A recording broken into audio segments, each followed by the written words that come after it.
We gonna let the band deal with this. MIA style. Old school. Okay. Shut up. Okay. What's up? This is Deliberate Action, a podcast for men who take responsibility seriously, men who protect, provide, and lead their families and communities. We have honest conversations about masculinity, leadership, discipline, and culture, because talk without action changes nothing. And speaking of talk without action, Chris has a few things that he wants to rant about today regarding the state of men in the country at the moment. Yeah. Well, I originally got very frustrated because I was listening to a specific podcast and they brought up an article from, I think it was the New York Post. And it talked about how men are using pacifiers in their day-to-day life to help reduce anxiety. And it just kind of brought me down in a spiral of how weak men are and why we are where we are. And it's really frustrating to see because go look at Instagram and you'll see it everywhere.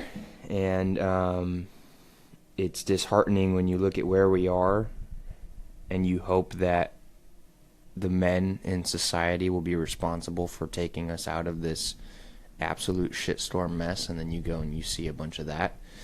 And then the men that are hardwired for discipline and leadership, or more so sitting in the shadows and not doing anything and just waiting around to who knows actually what they're waiting around for. So yeah, that's kind of a good place to start the conversation. Yeah, I think a lot of real men are sitting back waiting on society to get bad enough that people actually miss them, and waiting for everyone to realize that they actually need some level of masculinity in the country. And until they stop getting shit on by culture, they're kind of sitting on the bench on the sidelines waiting to kind of feel things out. Yeah, what do you mean by shitting on by culture? Well, like you said, culture does not promote masculinity, does not promote real men. You have society that's promoting feelings and actually encouraging men, like you said, the ones who have pacifiers that they're walking around with for anxiety, telling them that their feelings are validated. All the typical buzzwords that you hear on TV on a daily basis. And anyone who exhibits any form of masculinity, working out, getting in shape, shooting guns, going hunting, all of that is frowned upon by mainstream society, and especially the media. So a lot of the men, I think, are either sticking to their close-knit community or sitting on the sidelines waiting for mainstream culture to catch up and realize that they actually need them. Yeah. I guess the question is then, when did men become so fucking concerned about what everybody else thinks, so much so that they've allowed themselves to diminish what is inherently ingrained inside them as men? Like, it doesn't make an ounce of sense to me. Like, you have men who are, well, essentially pacifying themselves and who they are and who they know that they are and who they want to be because of, quote, mainstream media and culture and all this shit. And then the excuses are, well, I gotta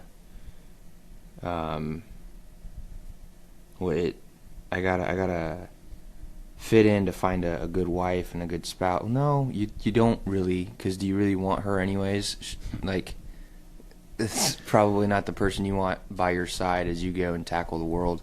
I don't get it, because I used to be concerned about walking on eggshells around certain people, and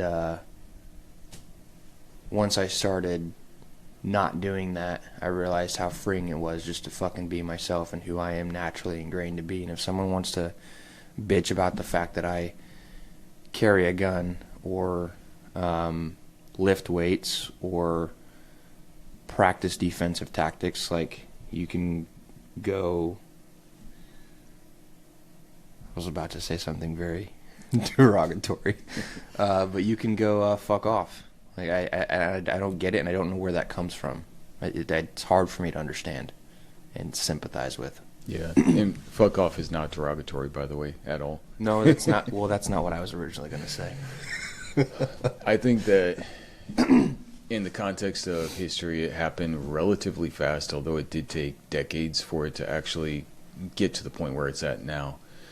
And I think part of it goes back to everyone's mainstream perception of a polite society. In the old days, a polite society was an armed society. A polite society was in the frame of mind that if you mouth off, if you do something stupid, you might get punched in the face for it. And no one dared actually like go beyond a fist fight because everybody was armed. Everyone had a gun. Everyone had knives. Everyone was ready to like throw down. That was a polite society. Then polite society shifted to let's not talk about politics or culture or religion, especially in a workplace or Thanksgiving, around family. Anyone that might be offended, you don't talk about it. And then you basically shove all that to the wayside. Politics, religion, culture, all the things that really matter were just not addressed in society, whereas the actual media addressed it on a daily basis from their own skewed perception. And that allowed them to kind of set the tone for the country because nobody was talking about it in our daily lives. And like you said, with like, do men really want a woman for a wife who doesn't have the same values as them? And I think that goes back to the fact that men don't, or people in general, just don't talk about those issues. There's a lot of dudes that I know in the military who met a girl at a bar or online or at some function nearby, married her, and then years later they end up having issues because she's a raging liberal feminist and he's generally going to be a conservative country boy from the South. Especially here in Washington at JBLM, you've got Special Forces, Ranger Battalion, you've got all kinds of infantry kids who are from other parts of the country. They move here to a liberal state. They meet a girl up in Seattle at a bar or a club. They get married and have kids, and now all of a sudden they are tied to this liberal state with a liberal woman who has the complete opposite values of them. And it basically forces a lot of guys, alpha male types, to basically just shut down at home. They stop leading, they stop trying to raise their kids with the family country values that they grew up with, and allow the woman to raise the kids with a liberal mindset just to try and keep the peace at home. Yeah, which comes from fear. Like, if I'm in that situation, and I feel like I've been stripped of my leadership ability, I'm going to very quickly make some changes. Because, one, I'm not going to allow my kids to get raised in an environment where, this gets into a whole different topic, but where they're going to turn out and be useless non-contributors to society. That's not the legacy I'm going to leave. And so, but yeah, it's frustrating because you have, dude, I can't, okay, scroll fucking social media and I see people bitching about how they don't want to get drafted, or bitching about how you need to shut up, you're going to get drafted. And like that's what their life has become. But then you got the dudes that are afraid to get drafted are 350 pounds. The dudes that are telling you to shut up and go fight for another country are never served, and Or they're too old to serve now. yeah, and they're not going to get drafted anyways. They're not going anywhere. And I saw a video of this guy basically talking about how everybody who's afraid to get drafted is a bitch, because and if you don't like the war, you're a bitch. And his reasoning is because, hey, it doesn't really matter, like those, if you're in the military, you have to do what you're told. You have to obey your commander-in-chief, and so it doesn't really matter, like you're going anyways. And that speaks to exactly what has pissed me off. It's like, why are you... No, you did not sign an oath to the President of the United States. You signed an oath to the fucking Constitution. And 1776 occurred because of a bunch of 18-year-olds were pissed off about the state of the world and decided that they're not going to follow orders anymore. Yeah, they're I not think going to the fall in line. average age of the Founding Fathers was like 25 or 28. Yeah. And then they had to get forced into leadership. Because, like... Instead of, like, George Washington didn't want to be president. He got forced into that position. And it's like, that is what makes me think that there will absolutely be no change. Because you have someone over here who has a platform telling people that you have to do what you're told. So I have to do what I'm told if everything I'm being told violates the Constitution. And I'm not saying that that's what's happening right now, but what I am saying is you swore an oath to a Constitution, which is what guides this country and its decisions. So if that's being violated, are you required to say yes? One thing that pisses me off is the crowd that is now criticizing the younger generation for not wanting to go to war for another country and telling them they have to do what they're told is the same crowd that was telling them 5 years ago, 6 years ago now, that they needed to go with their conscience and not do what they were told. Yeah. It's and now, especially the older generation, a lot of the older generation did serve back in the day, like in Vietnam. A lot of them didn't, or they waited until they got drafted because they didn't want to go. They got drafted, they went over, they hated it, they came back and protested against it after they were back. But now 50 years later, they're out here telling 17, 18, 19-year-old kids, you have to go over and fight for another country.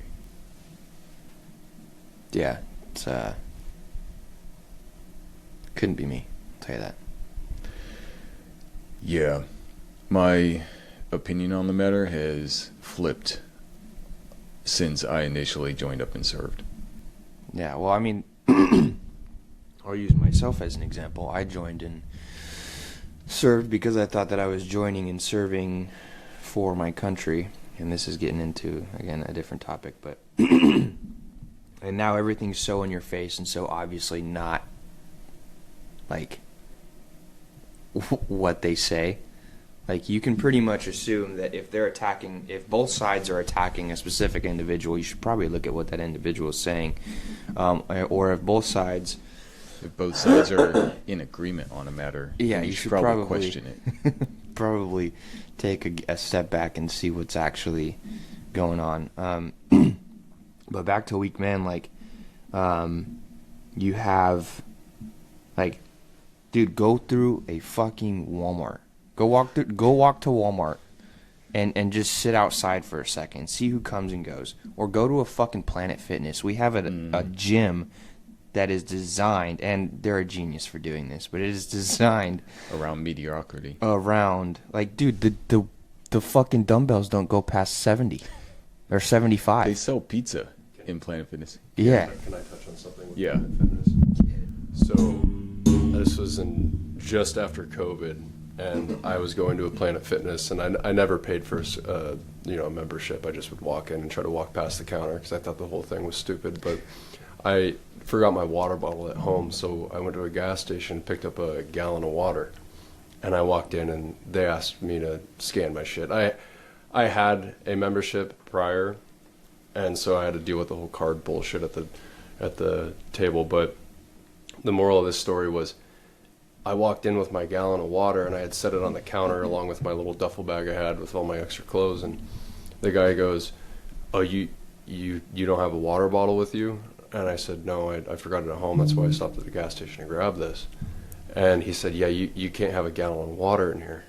And I laughed, and he's like, kind of looked at me with a straight face, like it wasn't a joke. And I was like, "Oh, you're not." I was like, "Why?" And he said, "Because it's, God, I can't remember exactly the word he used, but basically it's inferior to everybody else's water bottles, and it's because it's so large." Oh, he said it was intimidating. I had a gallon of fucking water, and that's intimidating to other people in the gym. It's just more water. Your gallon jug is bigger and beefier than their little 20, 30 ounce bottle. Yeah.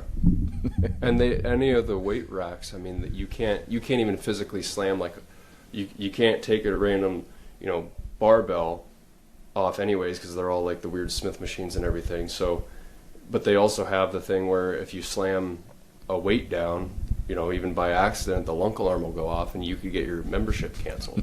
I mean, that's a very, Planet Fitness is a huge company, and it's around America. And it's like you're limiting yourself to not pushing yourself.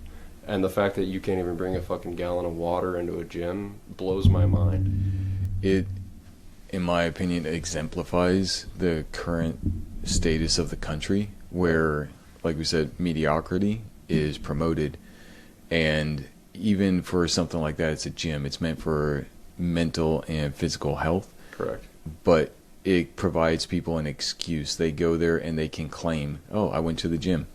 I go to the gym 5 days a week." They don't have to tell people that they went there and ate a few slices of pizza that was served to them by Planet Fitness, or that they, spent 45 minutes talking to whoever's in there and maybe lifting a single dumbbell a dozen times and then leaving out the door, or just simply walking on a treadmill at a very slow pace. But they went to the gym. Right.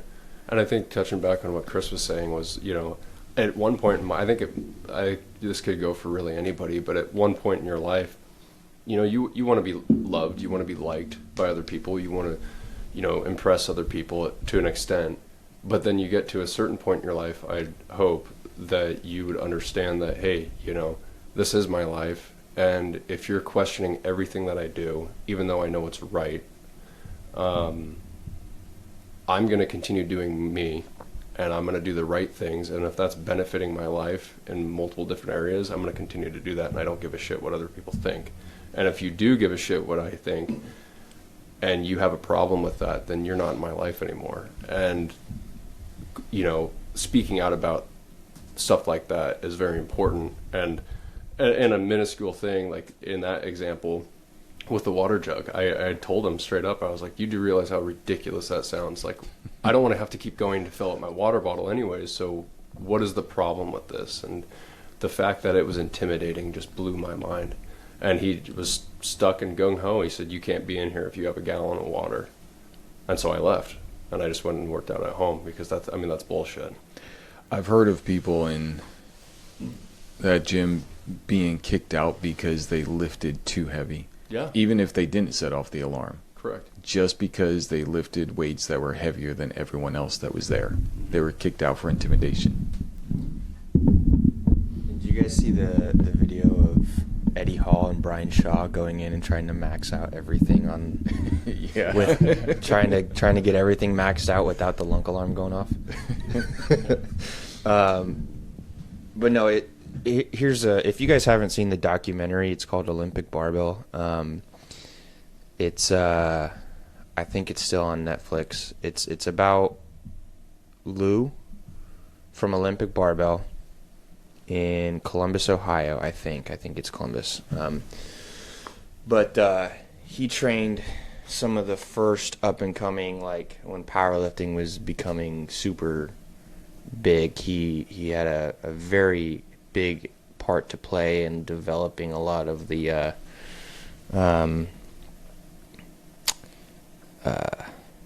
like training protocols that people use today. Watch that documentary and how gyms were ran back in his day. Like, if you touched this dude's fucking bench on his bench day, there's a story of a dude telling some other guy, hey, it's Wednesday, you don't touch my bench. So it was, here, I'll tell you. So they had a front end, and it was kind of open to the public, and then they had a back end, and that's where all the dudes would lift, right? And there was kind of like a hierarchy. So the strongest dude would lead the workout. And in this particular instance, and I might be misquoting this, but in this particular instance, it was leg day because the strongest dude, he loved doing legs. So they'd do leg day every day. They had 100-pound plates welded to the bar, and if you couldn't warm up with that, you couldn't fucking lift with them. But he sees some guy on the front end, like, touching the bench. It's still Wednesday. They're doing legs in the back. So Wednesday's bench day, and he's like, hey, man, don't touch the bench. He's like, yeah, okay, dude. Touches the bench. Dude comes out, sees him touching the bench, beats the shit out of him, and kicks him out of the gym. You don't touch my bench. And we've gone from that to lunk to alarms. fucking lunk alarms, and just I don't get it. But, like, here's some Dylan, you hit it on a good point. One, there needs to be a set of standards that every man has. If you are a man and you do not have core values that you live by every single day, you need to audit your life, because those will determine how you make decisions, who you allow in your circle, and it'll give you a set of standards to live by that if it's really easy for me to edit people in my life based on the core values that I have set for myself. Because if someone comes in and they are very clearly not in line with those core values, it's really easy for me to edit that relationship. So what needs to happen is men need to start taking accountability for where they are now. Are you a fucking pussy who brags about your Friday night fucking jiu-jitsu session and that's all you do? And then you go home and you're a shitty father, you're a shitty husband, you can't shoot for shit, you're 100 pounds overweight, but you can't make decisions for yourself. But it's okay because you're doing something that men do, which is you're going to a jiu-jitsu class. So, like, and pluck and fill whatever that is. You shoot, but you're still 250 fucking pounds, and 5'7", and you have to shop at the Big and Tall, and you don't go to the gym, but you shoot, so you're a man. No, you're a bitch. Like, you need to be good in all of the areas that make you a good protector and a good provider, and you need to have a set of standards that you live by and that you expect the people around you to live by, and you hold them accountable to that. That's what's not happening. Men are not holding men accountable anymore. The media has a script. Anytime something happens, all of media follows a script. They're no longer doing what the boomers think that media does, which is tell a story. A lot of the times you'd see people held accountable with the media, and you're not seeing that anymore. So now you have weak men who are afraid to speak their mind. They're afraid to be disciplined. They're afraid to be what it is naturally ingrained in us. It is a primal nature to go and hunt and kill and essentially protect and provide. And you are giving all of that up for the sake of someone else's feelings. And it's fucking pissing me off, because we are going to continue to watch the state of America decline into nothing. And the same fuckers that said, that say things like, we're going to have to bleep this word out, but I'm going to say it anyways. Well, why didn't they just stop the Holocaust? Okay, cool. You're still watching everything happen, and you're still sitting your fat ass in your couch and not doing anything. That is why.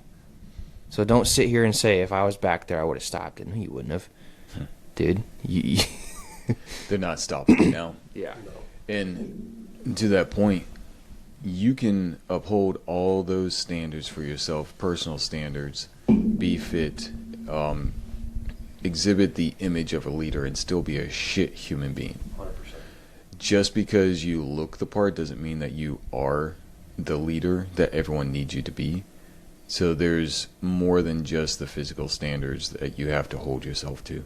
Mm-hmm. There needs to be, and that's the purpose of the core values, is you're not expected to be 100% in all of those core values all the time. I can be a physical specimen but lacking in leadership capability. The idea, and both, I think physical falls into protection, which is one of my core values, and leadership is another one of my core values. I can be killing it in protection, lacking in leadership. But that's the whole point of the core values, is to audit your life against those core values. Where am I lacking? Where can I get better? Right? And constantly be growing to get better in those areas. Nobody says, I think the reason why a lot of people are afraid to set core values is because they're afraid of the mirror that they present. And they think that they have to represent 100% of that core value at all times in order to call it a core value. And that's just not the case. It's, I want to be someone who lives and embodies these core values. I understand that I'm not right now, but I'm still going to strive to be that. And to go ask 10 people on the street what their core values are. Core values? Spell it. Like, nobody has core values anymore, right? Except for you got business owners that are killing it in business and have a winning culture. First Form is a great example. The reason why they have a winning culture is because they have a set of core values, and they hire, they fire, they make decisions based on those core values, and the people that come in to work for them are people that live those core values. So, and subscribe to the idea of, I want to be someone who lives these core values, right? So you see good examples like that, but there's a reason why that stands out. It shouldn't stand out. Everybody should be living that way. Yeah. And even in the military, like, you'll have guys who can work their way through a really difficult training regiment, like Special Forces. You have a Green Beret who makes it all the way through the pipeline because he's able to kick it into gear and focus and get through each gate as they come and are presented to him. But once it comes time for him to be on a team, you find out that that person is someone who should not have been put through, because it takes more than just being able to accomplish the task to actually be on the team and be part of the, like, trusted circle. And every day in Special Forces, there's a saying, every day you're being assessed. The assessment never stops. So even though you reach, like, say, the pinnacle, you've made it to the top, you're on a team, you're trusted, every day you're still being assessed. That means you still have to live those core values. You have to maintain your fitness, your skill set, everything that you commit and provide to the team for the benefit of the team and the mission. You still have to work on that every single day. Otherwise, you'll show up to work and find your stuff sitting in the hallway outside the team door. Yeah. Yeah, it's and people are going to have an off day. Like, that's okay, but there's an understanding. You have an off day. It is your job to identify why that is and make the necessary. I'm not going to hold your hand. I'll hold you accountable. I'm I'm not going to hold your hand. Like, it's still on the individual to assess why they are lacking in a certain area and make the necessary changes and corrections. But when that starts to happen more and more and more with men, that trickles down into how you lead your family. Like, again, I said the cohort has 7 core values. They are my 7 core values because, or core values that I identify as where I want to go, because it's my vision that is going to lead the cohort forward. But my wife and I, we have 7 separate core values because it outlines how we want to lead our family in the future, right? So that only comes from me being able to say, I'm not living to my potential and where I want to go. If I say I want to go here, I am not the person I need to be in order to get there. What do I need to do? I identify those 7 core values. Then I get into a relationship with a woman and I say, hey, this would probably be a really good idea, because I want my kids to embody this, this, this, and this. And we're going to have some really tough decisions that we need to make. And it would be nice to have a set of guardrails so it's not you and me, or you versus me. It's us tackling the problem. But the only way that happens is if we have a set of guardrails that help us. So I can say, for a tough decision that we're not in agreement upon, okay, well, how does this align with our core value of authenticity? Like, if we're saying that this is a core value of ours, how does this decision, if we make it and we move forward with this decision, does it align with our core value of authenticity, and how? And we can talk through that with every single core value. And it might not hit every single one, but if it hits most of them, fantastic. We can move forward in peace, knowing that we made that decision effectively. And that starts with the man, and then it works down into the family, and then eventually culture begins to change. But that's not going to happen if you have a bunch of fucking weak pussies who can't stand up and say to their wife, hey, we need to, like, I have a vision for the family. I have a vision for how I want our kids to be raised. Does this vision align with your vision? If it doesn't, how can we make it work together?